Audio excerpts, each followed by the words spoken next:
Hello, my name is Chloe Lord and I'm in my second year studying a Bachelor of Primary Education at the University of Wollongong.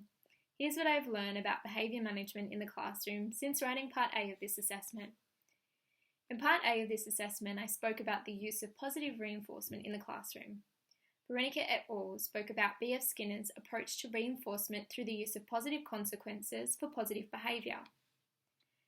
In Video 1, a morning writing lesson with Miss Gulek and her kindergarten class, I was pleased to see that she was reinforcing desired behaviour with the use of a little B to put against a student's name when they attempted or completed the writing task.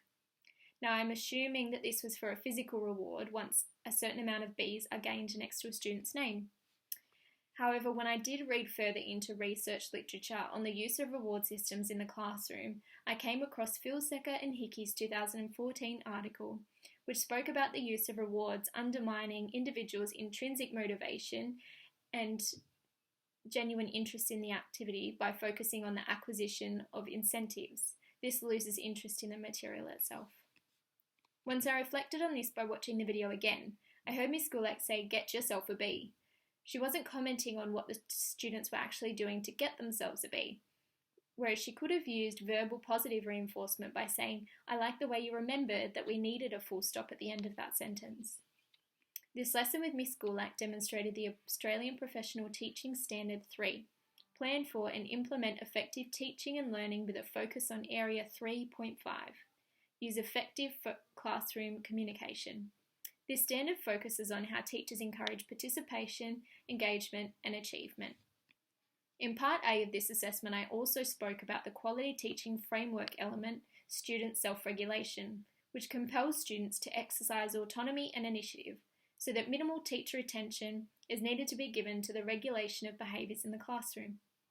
In Video 1, a kindergarten writing lesson with Miss Gulek, it really surprised me that she didn't give much notice to poor behaviour happening in the classroom. There was one particular student who was disrupting children who were on task.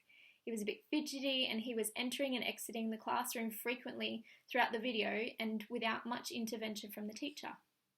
Without knowing any background information about the child or the teacher's knowledge about how the child learns, it appears to me that the teacher is blatantly ignoring his behaviour. I wasn't really sure about how the rest of the lesson would play out and if ignoring the student's behaviour would make him more or less disruptive. When I read more into the research literature regarding how teachers can respond to challenging behaviour, I came across a 2012 article by Yan and Chi, which expressed that tactical ignoring can be appropriate teacher response to some misbehaviour because it avoids over-servicing a student's attention-seeking behaviour.